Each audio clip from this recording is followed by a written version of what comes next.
Tamil news நேயர்களுக்கு அன்பு வணக்கம். இன்றைய சிறப்பு நேர்காணலில் நம்மோடு இருந்திருப்பவர் மூத்த பத்திரிகையாளர் மரியாதைக்குரிய ஐயநாதன் சார். சார் வணக்கம். வணக்கம் ஐயா. சார், நீங்க தொடர்ந்து பீகாரினுடைய எலெக்ஷனுடைய போலை வச்சு நீங்க பல விஷயங்கள் சொன்னீங்க. அதுக்கு முன்னாடி இருந்து சொல்லிட்டு இருக்கீங்க. இது நிச்சயமா மக்களோட எழுச்சி இருக்கு. 70% ஆஃப் பீப்புள் ஆட்சி மாற்றத்துக்கு தயாராயிட்டாங்க. ஸோ இவங்களுடைய 5-10% மால் பிராக்டிஸ் தான் எடுபடாதுன்னு சொன்னீங்க.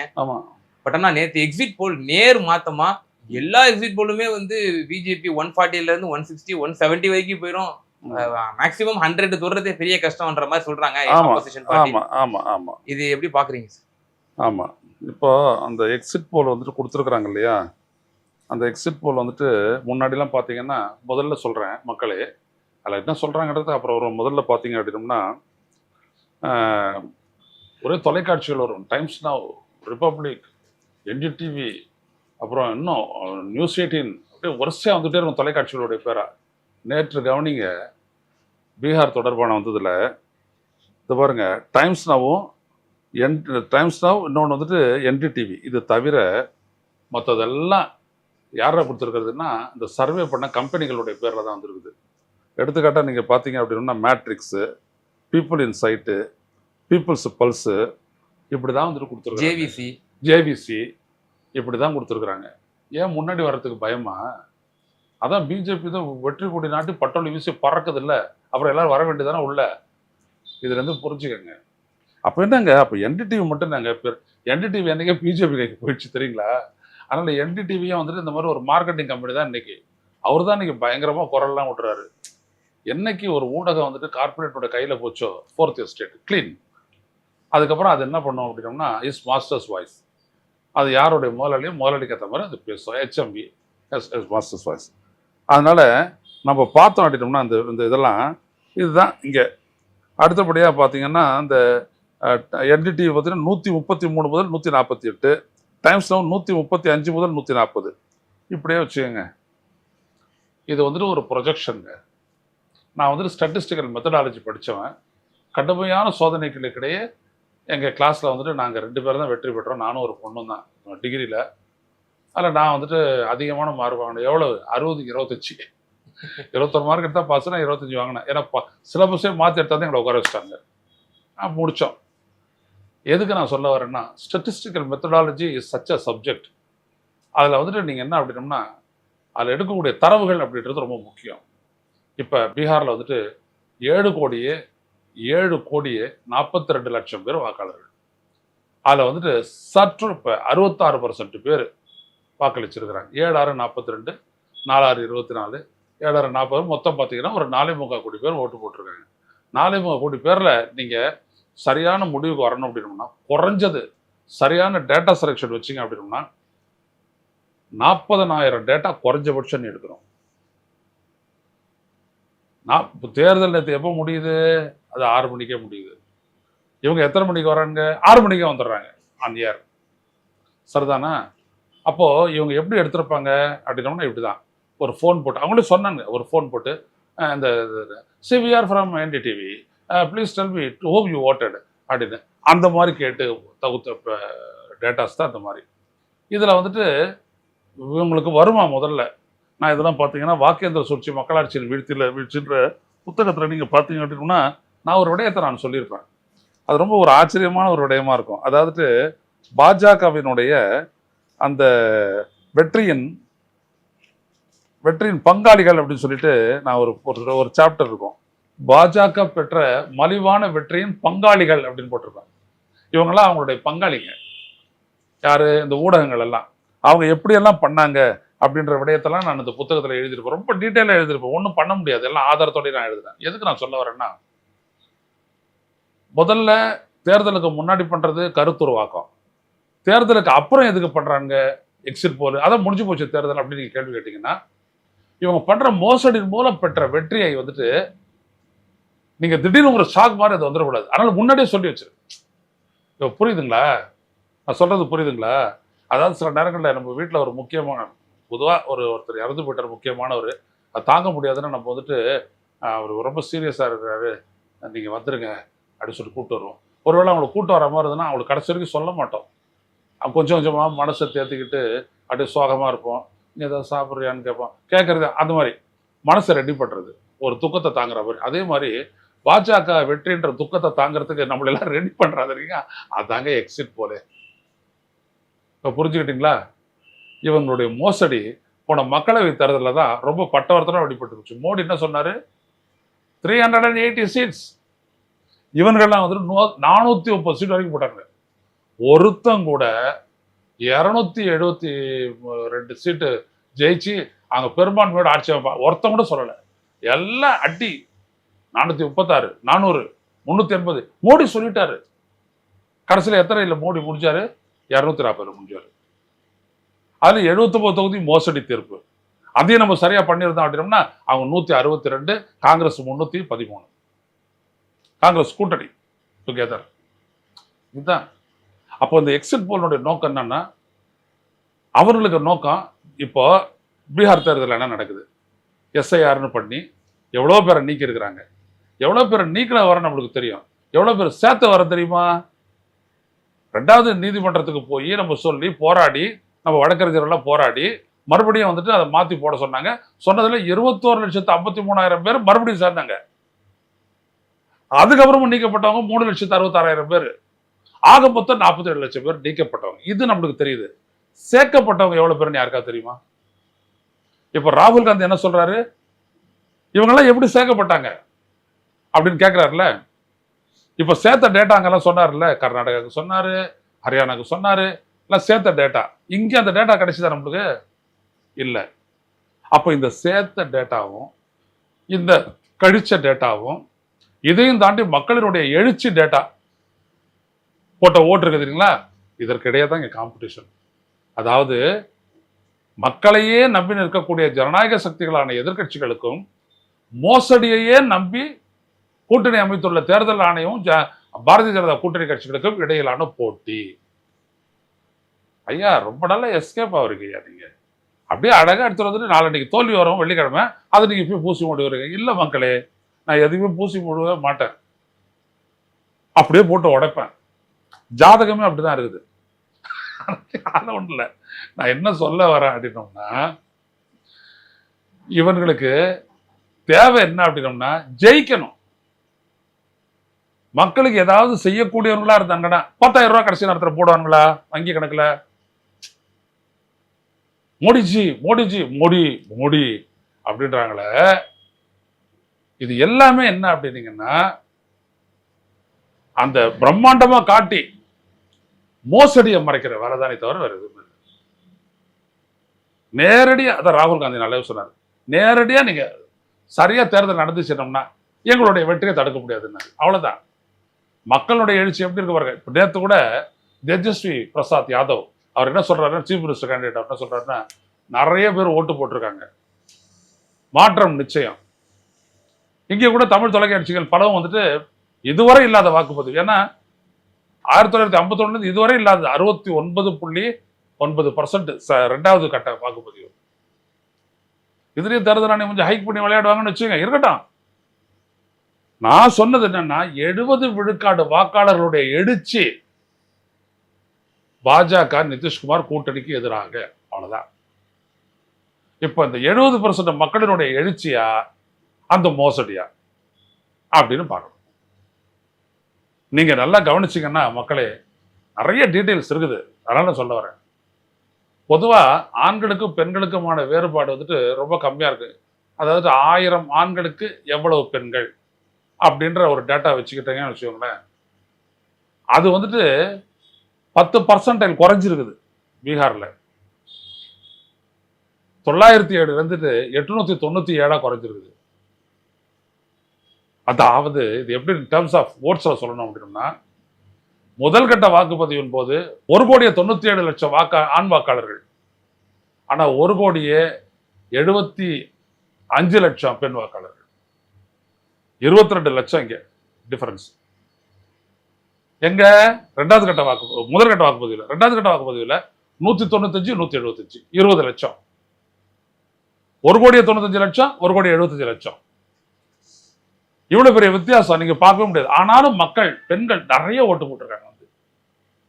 ஆனா பெண்கள் வாக்குகளை தான் நிறைய நீக்கி இருக்கிறாங்க. இப்போ புரியுதுங்களா? நான் சொல்றது புரியுதுங்களா? பெண்களுக்கும் ஆண்களுக்குமான வித்தியாசம் இவ்வளவு இருக்காது. புரியுதுங்களா? ஆனா பெண்கள் நிறைய ஓட்டு போட்டிருக்கிறாங்க. இதுதான் பாரதிய ஜனதாக்காரனுக்கு புளிய கரைச்சிட்டு உட்காந்துட்டு இருக்குது. இப்ப நேத்தெல்லாம் பாருங்க, எந்த பாரதிய ஜனதாக்காரன் எதுவும் வெளில வந்து சொல்லல. ஹா, எக்ஸிட் போல் சொல்லி விட்டது, கட்டியம் கூறி விட்டது, யானை வரும் பின்னே மணி ஓசை வரும் முன்னே அப்படின்ட்டு இங்க இருக்கிற நயனா நாயகதரன் கூட சொல்லல. ஏய், பொத்திக்கிட்டு உட்காரு, ஏற்கனவே மக்களவையில் வாங்கணும்ல அடி, முதுகெலும்பு பிரிஞ்சு போச்சுல்ல, அந்த மாதிரி ஏதாவது அங்கேருந்து உடப்போகிற பாட்னாலே, அதனால சைலண்டா யாரும் ஓபன் பண்ணல. எல்லாம் கம்பெனிக்கு வந்துட்டு கொடுத்தாங்க, அதையும் போட்டாங்க, போட்டுட்டு அப்படியே சைலண்டா விட்டாங்க. இதுதான் மக்களே. சரி ஐயா, உங்களுடைய கணிப்பு என்ன? அதெல்லாம் கிடையாது, நான் என்னைக்குமே கணிக்கிறது கிடையாது. இவிஎம் ஃப்ராடு, தேர்தல் ஆணையம் ஃப்ராடு, வாக்கு எண்ணிக்கையில் போட வாக்காளர்களுடைய எண்ணிக்கை ஃப்ராடு, வாக்காளருடைய சேர்க்கையில் ஃப்ராடு, வாக்காளருடைய நீக்கத்தில் ஃப்ராடு, பர்சன்டேஜ் ஆஃப் போலிங்கில் ஃப்ராடு, இதையெல்லாம் தாண்டி நான் என்னத்தை கணிக்கிறது? எல்லாம் சரியா இருந்ததுன்னா பொட்டுன்னு சொல்லிட்டு போவேன். 2004 நான் சொன்னேன், ஒரே ஒரு தொகுதியில் கூட அதிமுக ஜெயிக்காது அப்படின்னு. மக்களவை தேர்தல் 2004 நடந்துச்சுல, அப்போ ரொம்ப நல்லா கணிப்பேன் நான். ஒரே தடவை மதுரைக்கு போனோம், சிவகங்கை போனோம், கொடைக்கானல் போவோம், வந்துட்டோம், அவ்வளோதான். நானும் மனைவி மகன் 3 பேரும் வந்துட்டு நேரம் சொன்னேன், ஒரு இடத்துல கூட நீங்கள் ஜெயிக்க மாட்டீங்க அப்படின்னு. அண்ணன் இங்கே மேயராக இருந்த அண்ணன் இருக்காரு, ரொம்ப க்ளோஸ் எனக்கு. ஐநதா, நாங்கள் 14 இடத்துல ஜெயிக்க மாட்டோம். இல்லைண்ணே, இது உங்கள் தேர்தலே இல்லை, அதனால் விட்டுட்டு நீங்கள் முதல்ல ஓடி வந்துருங்க சென்னைக்கு அப்படின்னு. ஏன் அப்படின்னாரு, இது ஜெயலலிதாவுக்கு மக்கள் கொடுக்குற ஒத்தை, அதனால் நீங்கள் ஒன்றும் தாங்க மாட்டீங்க, நீங்கள் வந்துருங்க அப்படின்னு. இல்லை இல்லை, நாங்கள் இந்த 7 தொகுதியாக ஜெயிப்போம். பெரிய குளத்தில் தினகரன் நிற்கிறாரு, அவர் தோப்பாரு பார்க்குறீங்களா அப்படின்னு. என்ன இப்படிலாம் சொல்கிறேன்? காத்தால 8 மணிக்கு வாக்கு எண்ணிக்கை தொடங்குது, 8:45 எனக்கு ஃபோன் பண்ணுங்க. அதாவது அவர் லீட்ல இருந்தாருன்னா நீங்க ஃபோன் பண்ணுங்க, அவரு ஃபெயிலியர் ஆயிட்டாருன்னா நான் ஃபோன் பண்றேன். கடைசியில் அண்ணன் ஃபோனே பண்ணல. என்ன 8:20 வந்துட்டு தினகரன் போட்டுக்கிட்டாரு, முடிஞ்சு போச்சு. எதுக்கு நான் சொல்ல வரேன்னா, இத்தனைக்கும் நான் 4 பேர்கிட்ட தான் பேசினேன். ஒரு களத்துல ஒரு போட்டு ஓட்டுறவன், ஒரு கார் டிரைவரு, ஒரு லாட்ஜில் இருக்கிறவன், அப்புறம் கோயிலாண்ட பார்த்துறான். 4 பேர்கிட்ட தான். நான் 39 தொகுதியை நான் கணிச்சிட்டேன். எப்படி? இதுதான் மக்களினுடைய கருத்தை சரியா வாங்கணும். நம்ம வந்துட்டு இதுக்காக கேட்குறோம், முடிவுகளை தெரிஞ்சுக்கிட்டு பேசுறதை கேட்குறோம் அப்படின்றத அவனுக்கு தெரியக்கூடாது. கூட பேசுறேன், அவங்க கிட்ட இந்த ஆட்சி எப்படி இம்ப்ரெஸ் ஆயிருக்கு. போட்டுக்கார சொல்றேன்,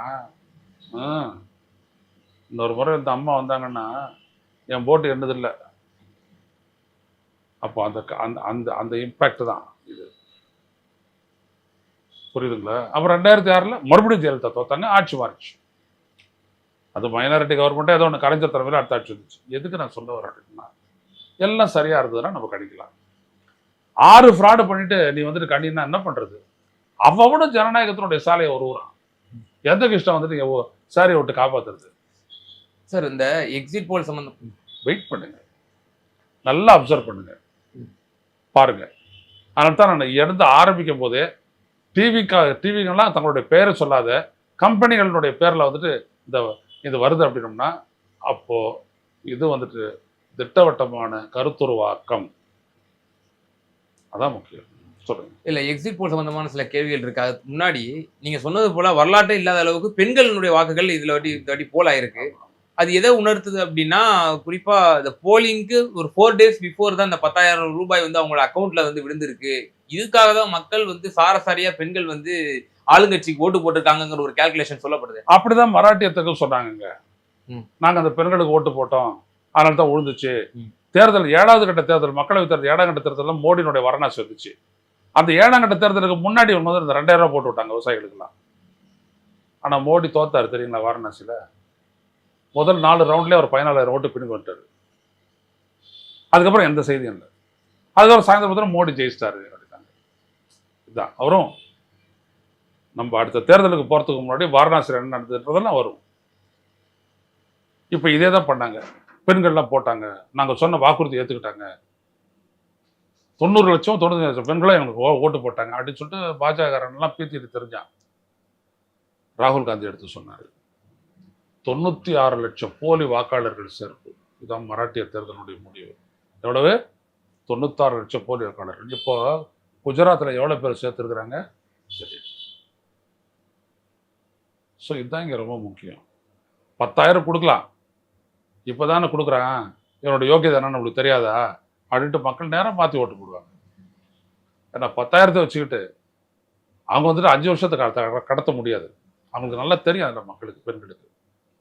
அதனால் பெண்கள் ஆவேசமாக வந்து வாக்களித்தார்கள் என்பதுதான் உண்மை. 10,000 கொடுத்துட்டாரு, அதனால் ஓட்டு போட்டுருவோம், போட மாட்டாங்க. இந்த எக்ஸிட் போல் சம்பந்தமான உங்களோட பார்வையை வச்சிங்க. கடந்த மக்களவை தேர்தலோட நீங்க ஒப்பிட்டு சொன்னீங்க. மக்களவை தேர்தலில் பாருங்களேன், 400 சொன்னாங்க, 430 சொன்னாங்க, 380 சொன்னாங்க. மோடி சொன்னதோட அப்படியே ஒப்பிட்டு பார்த்தோம்னா கரெக்டா இருந்துச்சு. பாத்தீங்களா, கோடி மீடியாஸ் அப்படின்ற மாதிரி நீங்க ஒரு விமர்சனத்தை முன் வச்சீங்க. பட் ஆனால் ராகுல் காந்தி அப்போ எக்ஸ்போஸ் பண்ணார். இது வந்து அப்பட்டமா ஷேர் மார்க்கெட்டை வந்து பீக்கில் கொண்டு போறதுக்கு தான் இப்படி ஒரு அது ஒரு ஊழல்னு வந்து கடுமையான ஒரு விமர்சனத்தை பொதுவெளியில் வச்சாரு. பட் ஆனால் இதுல வந்து அப்படி சொல்லி என்ன அவங்களுக்கு ஆதாயம் வந்துட போகுது? இதுல ஏதாவது ஊழல் பண்ண முடியுமா? எல்லாரும் இப்படிதான் கேட்கறாங்க. பீகார் ஜெயிச்சுட்டா, பீகார் சொல்லி பீகார்னுடைய இது என்னன்னா இந்தியாவுடைய 2வது பெரிய மாநிலம். நாளைக்கு தொகுதி மறு வரையறை செஞ்ச உடனே ரீஆர்கனைசேஷன் ஆஃப் கான்ஸ்டிடியூன்சிஸ் அது வந்துட்டு 40-49 ஆகிறதுக்கான வாய்ப்பு இருக்குது. அதையே இன்னும் நான் மக்களவை தொகுதிகளுடைய எண்ணிக்கை 880 குறை அதிகரிச்சாங்கன்னா அது வந்துட்டு 70 தொகுதி ஆகிறதுக்கான வாய்ப்பு இருக்குது. அப்போ இது ஒரு 70, அங்க ஒரு 143-48 வரும் உத்தரப்பிரதேசத்தில். அதை அவங்க கணக்கு போடுறாங்க. நல்லா கவனிங்க. பீகார் அப்படின்றது அவங்க என்ன பண்றாங்க, இந்தி பெல்ட் எங்களுது அப்படி சொல்றாங்க இல்லையா பிஜேபி. அந்த இந்தி பெல்ட்டில் இங்கே அடி விழுந்துச்சு அப்படின்னா மேட்டர் முடிஞ்சு போச்சு. அடுத்தபடி அவங்களால இப்போ ஊப்பியில் தாங்க முடியாது. அதனால தான் இது முக்கியத்துவம் வாய்ந்ததுன்றதுக்காக எத்தனை முறை வந்துருக்காரு பாருங்க மோடி, அமித்ஷா எவ்வளோ வேலை செஞ்சாங்க பாருங்க. அங்கே இது அனைத்தும் என்னன்னா பீகாரினுடைய சிக்னிஃபிகன்ஸ் வந்து அவங்களுடைய பிளான்ல. பீகாரில் அவங்க ஜெயிச்சாங்க அப்படின்னா 29 குறிச்சு வச்சுக்கோங்க, மொத்த நாட்டையும் ஒரே தேர்தல், ஒரே நாடு ஒரே தேர்தல் அடிச்சு முடிச்சு தூக்கி மூடிட்டு போயிட்டே தான் இருக்கும். பீகாரில் தோத்தாங்கன்னா எல்லாம் காலி, 29க்குள்ள பாரதிய ஜனதா இருக்காரு. அப்புறம் 29 தான், அதாவது இந்த வரக்கூடிய பீகார் எலெக்ஷன் தான் தலையெழுத்து தீர்மானிக்க போகுதுங்கிற மாதிரி அறுதிட்டு உறுதிப்படக்கூடிய மக்கள் மத்தியில் தெரிவிக்கிறீங்க. நிறைவான உங்களோட கருத்தை பதிவு செய்யுங்க. இன்னும் வெள்ளிக்கிழமை ரொம்ப வெகு தூரம்லாம் இல்லை, ஒரு நாள் தான் நம்ம கடக்க போறோம், நாளன்னைக்கு வரப்போகுது. ஸோ மக்களுடைய எண்ணத்தை நீங்களும் ஒரு பக்கம் சொல்லிட்டே இருக்கீங்க உங்க அனாலிசிஸை. நிச்சயமா இது மக்கள் எழுச்சி இருக்கு, மக்கள் மாற்றத்துக்கு தயாரா இருக்காங்கன்னு சொல்லி. பட் ஆனால் இவ்வளோ மார்க்டிஸுக்கும் மத்தியிலையும் மக்கள் எழுச்சி பெருவாரியாக இருக்கும் பொழுது இவைகள் எல்லாம் விடுபடாதுங்கிற உங்களுடைய அனாலிசிஸ் சொல்லியிருக்கீங்க. ஸோ நிறைவா எப்படி கணிக்கிறீங்க? 70% மக்களுடைய எழுச்சி தாங்க நான் பேசுறதுக்கான எல்லா அடிப்படையும். பீகாரில் இருக்கக்கூடிய மக்கள்ல 70% மக்கள் வந்துட்டு இந்த ஆட்சிக்கு எதிராக, இந்த பொய்மைக்கு எதிராக, இந்த மோசடிக்கு எதிராக கிளர்ந்தெடுத்து விட்டார்கள். அது மட்டும் தான் நம்மளுடைய எலெக்ஷன், நம்மளுடைய ஒட்டுமொத்த மதிப்பீட்டுக்கான அடிப்படை அதுதான். அப்ப இதை தாண்டி 30% ஆதரவு உள்ள மோடி நிதிஷ்குமார் கூட்டணியும் அந்த ஆதிக்கவாதிகளும் மாத்திருவாங்க அப்படின்னோம்னா அவங்க எவ்வளவு பெரிய திருட்டு தரத்தை செஞ்சிருக்கணும்ன்றதை நீங்க பாருங்க. அதான் ரொம்ப முக்கியம். ஸோ இதைத்தான் அந்த முடிவுகள் வந்துட்டு காட்டப்போகுது. அதுக்கப்புறம் தான் பிரளயமே. தோத்துட்டா கூட பரவாயில்ல, பாரதிய ஜனதாக்கு வேற ஒரு வழி இருக்குது, அரசியலில் நீடிக்கலாம். ஆனா ஏமாத்தி ஜெயிச்சிட்டானுங்க, அது அவங்களுடைய முடிவை வேற மாதிரி தீர்மானிக்கும்.